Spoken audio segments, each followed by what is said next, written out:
आज की कहानी का नाम है शादी के बाद बेटी की मदद कितनी सही। बेटा, ससुराल में सब ठीक है ना? दामाद जी का, तेरे सास ससुर का, सबका व्यवहार कैसा है? नवविवाहिता बेटी रिया पहली बार मायके आई तो माँ साधना जी ने पूछा। हाँ माँ, सब ठीक है, बेटी बोली। कोई परेशानी हो तो मुझे बता सकती हो।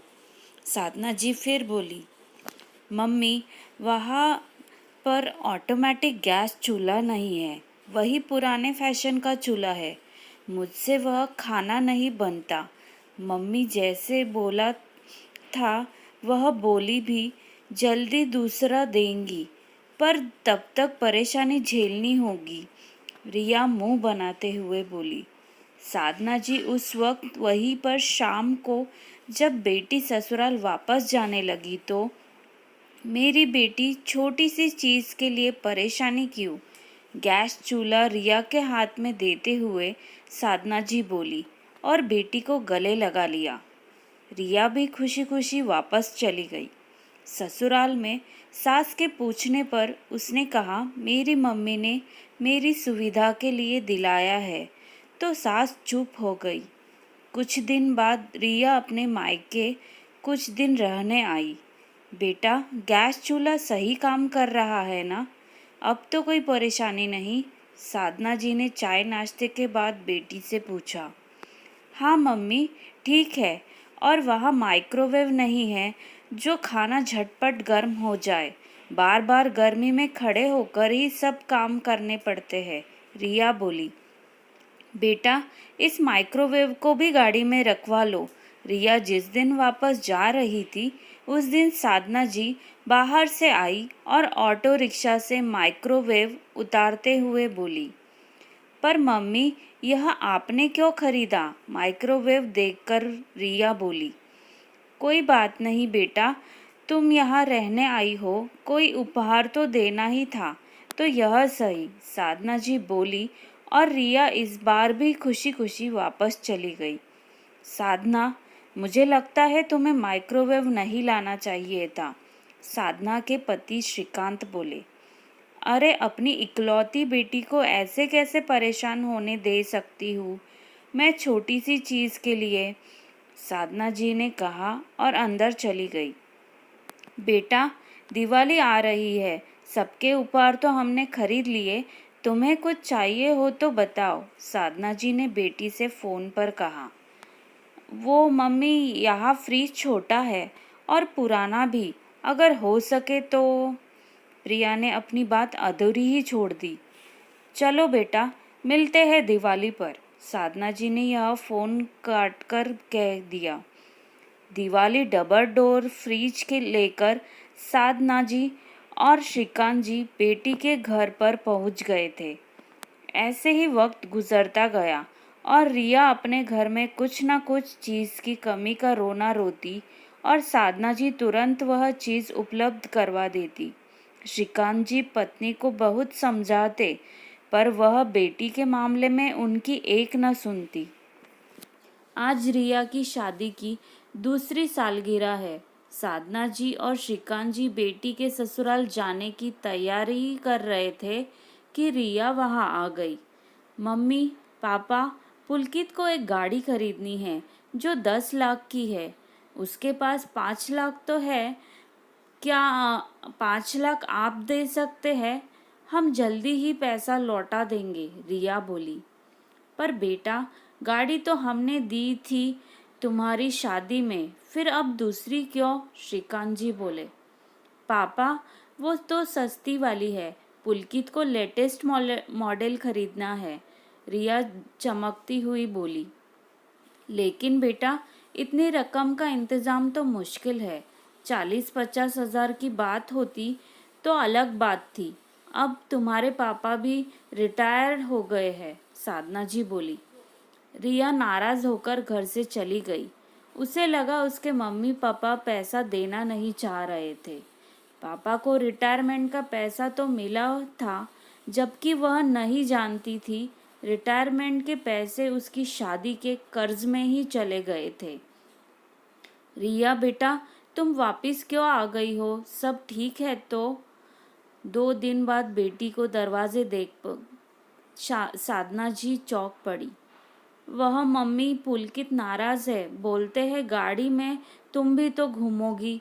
आधे पैसे का जुगाड़ मैंने कर लिया है, आधा तुम नहीं ला सकती क्या अपने माँ बाप से? वैसे तो वह तुम्हारी सहूलियत को हर चीज देते थे, आज मैंने बोला तो नखरे दिखा रहे हैं। अपने घर जाओ और पैसे लेकर लौटना। रिया ने रोते हुए सारी बात बताई। बेटा, यह तो दामाद जी ने बहुत गलत किया। 10-20 हजार की चीज और 5 लाख में जमीन आसमान का अंतर है। साधना जी तनिक रोष में बोली। पर मम्मी, वह बाद में लौटा देंगे ना, आप प्लीज अभी दे दो पैसा, रिया बोली। बेटा, पैसे है कहाँ? सब तो तुम्हारी शादी के कर्ज चुकाने में खत्म हो गया। हम तो खुद अपना गुजारा पेंशन से कर रहे हैं। मैं अभी दामाद जी से बात करता हूँ इस बारे में, श्रीकांत जी वहाँ आकर बोले और दामाद को फोन लगाया, पर उसने उठाया नहीं। कई बार कोशिश करने पर भी वो फोन नहीं उठाया। पापा पापा को नाराज है। अगर पैसे नहीं मिले तो वह मुझे घर में घुसने नहीं देंगे, प्रिया रोते हुए बोली।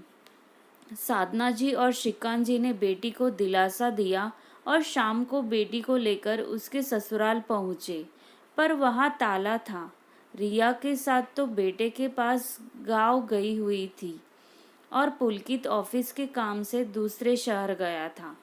घर वापस आ लिया था, अपने कमरे में जाकर रोने लगी, क्योंकि पुलकित ने उसे शहर से बाहर जाने का कोई बताया नहीं था और अब वह फोन भी नहीं उठा रहा था। काफी दिन बीत गए पर पुलकित ने उसे फोन नहीं किया।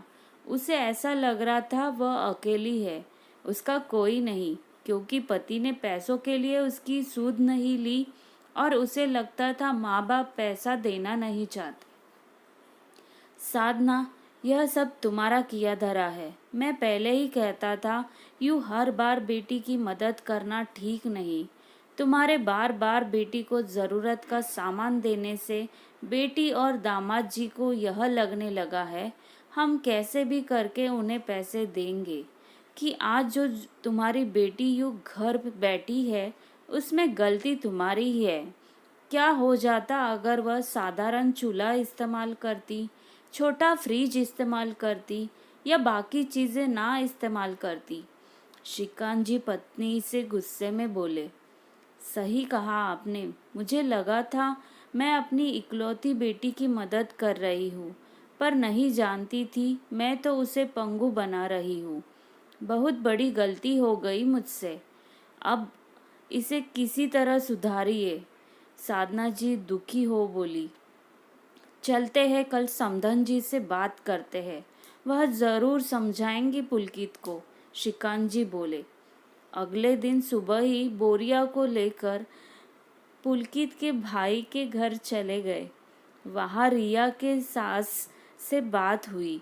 उन्हें नहीं पता था कि रिया को कुल पुलकित ने मायके भेज दिया है। हालांकि उन्होंने भी साधना जी और श्रीकांत जी से कहा कि आज जो हुआ है उसमें कहीं ना कहीं वह दोनों जिम्मेदार है। बेटी की शादी की है तो उसे थोड़ा खुद भी संघर्ष करने दीजिए। ज़रूरी नहीं जो पीहर में हो वही ससुराल में भी हो। फिर उन्होंने तुरंत पुलकित को फ़ोन करके आने को कहा। शाम तक पुलकित आया और माँ की डांट पड़ने पर उसने अपनी गलती का एहसास हुआ और वह रिया को साथ ले गया। साधना जी और श्रीकांत जी अपनी समधन का शुक्रिया अदा करते नहीं थक रहे थे। उनकी समझदारी ने बेटी का घर फिर से बसा दिया। दोस्तों, ऐसा अक्सर होता है कि बेटी को ससुराल में थोड़ी भी परेशानी हो या किसी चीज़ की कमी हो तो माता पिता तुरंत दिला देते हैं। ज़रूरत बाद में आदत बन जाती है और बेटी दामाद अनावश्यक मांगे करने लगते हैं, जिनको पूरा करने की दशा में बेटी को परेशानी भी झेलनी पड़ती जाती है। रिश्तों में खटास आ जाती है। बेटी को उपहार देना गलत नहीं, पर हर बार उसकी छोटी छोटी ज़रूरतें पूरी करना बच्चों को पंगु बना देता है और उन्हें सहारे की आदत पड़ जाती है। आपने बेटी की शादी की है, अब उसका सुख दुख में साथ दीजिए, पर कुछ परेशानियों का सामना खुद भी करने दीजिए।